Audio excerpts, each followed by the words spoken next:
دمسي السنة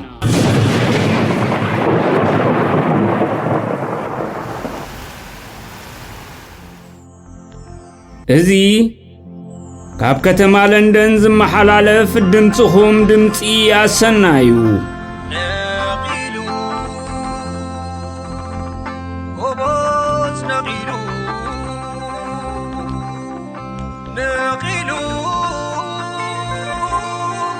حفاش نغيلو ملك وحدان تعالو نغيلو ساعات أغيلو وغن عسل حبر سبر وغن تعاكب السبسب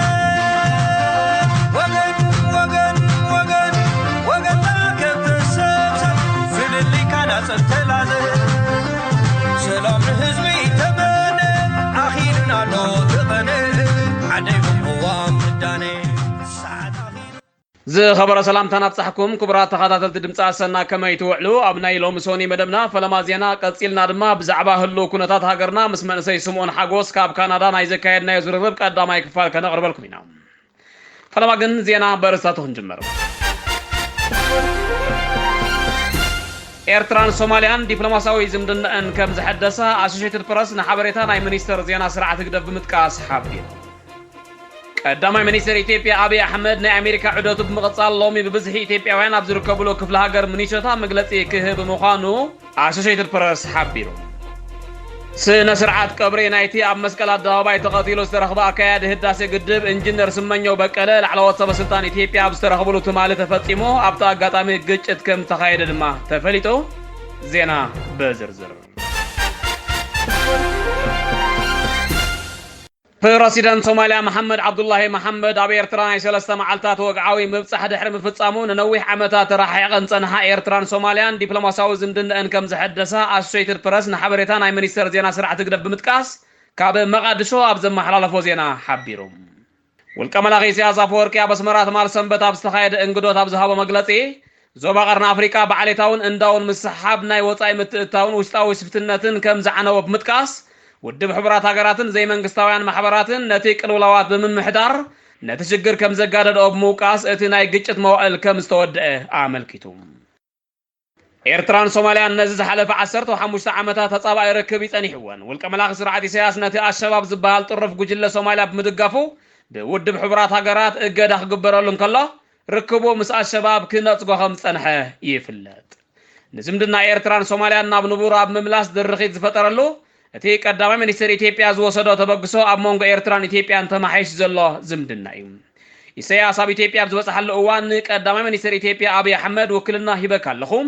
ንስኻ ኢኻ ትመርሓና ድሕሪ ምባል እዩ እቲ ናይ መራሒ ሶማል ምብፃሕ ናብ ኤርትራ ኣቃኒዑ ከምቲ ባዕሉ ዝበሎ ብመምርሒ ቀዳማይ ሚኒስተር ኢትዮጵያ ዝሰርሕ ዘሎ ኢሳያስ ምስ ጅቡትን ሱዳንን እውን ተመሳሳሊ ርክብ ከካይድ ከም ዝኽእል ተዓዘብቲ ይእምቱ ቀዳማይ ሚኒስተር ኢትዮጵያ ኣብ ኩለን ሃገራት ዞባ ቀርኒ ኣፍሪካ ምብጻሕ ከም ዝፈጸመ ዝፍለጥ እዩ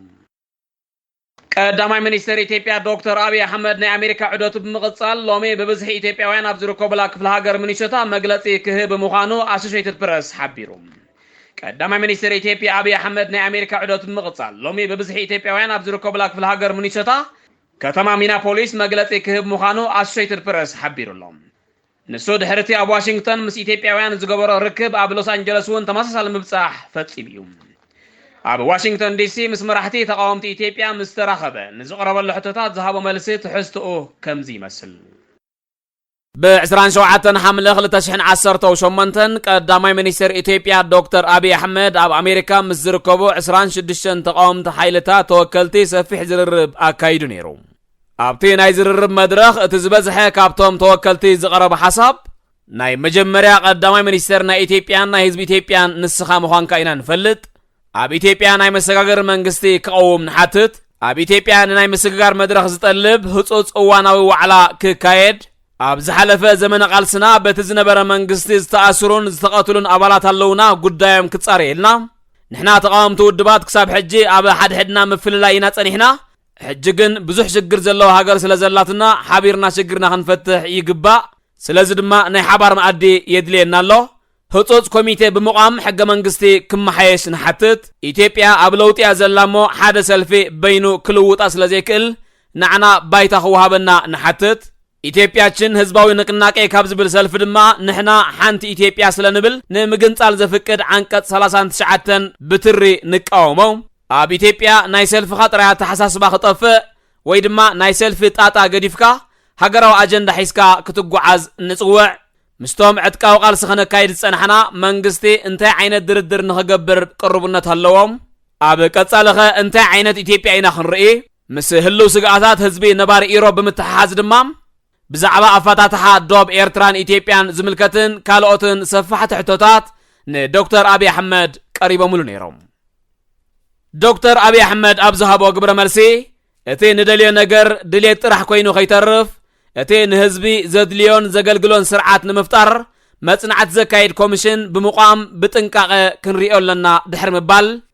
ነቲ ፖለቲካዊ ተሳታፍነት ብዝምልከት ዓዲ ኣቲኹም ክትሳተፉ ትኽእሉ ኢኹም ክብል ገሊጽሎም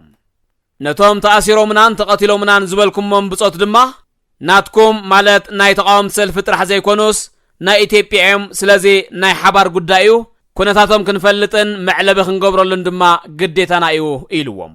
እቲ ናይ መሰጋገር መንግስቲ ዝበሃል ሕቶ ኣነ ብግለይ ኣይቅበሎን ምክንያቱ ዝኾነ መንግስቲ እውን እኮ መሰጋገር እዩ ክኸውን ዘለዎ እቲ ነባሪ ህዝብን ሃገርን እዩ መንግስቲ ግን ሓላፋ እዩ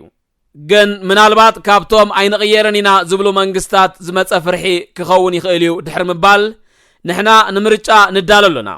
ንስኻትኩም ድማ ተዳለዉ ንምርጫ 2 ዓመት ጥራሕን ተሪፈናና ዘለዋ ኣነ ክብለኩም ዝደሊ ግን ናተይ ናይ መወዳእታ ዕላማይ ኢትዮጵያ ፍጹም ዴሞክራሲያዊት ንምግባር እዩ ክብል ኣብርሂሎም ነቲ ናይ ቅዋም ምምዕራይ ዝምልከት ሕቶ ንባዕሉ እቲ ቅዋም እውን እኮ እንተዳ ዘይፈቲኹምኒ ከተመዓራርዩኒ ትኽእሉ ኢኹም ዝብል ዓንቀጽ ኣቐሚጥሎ ድሕሪ ምባል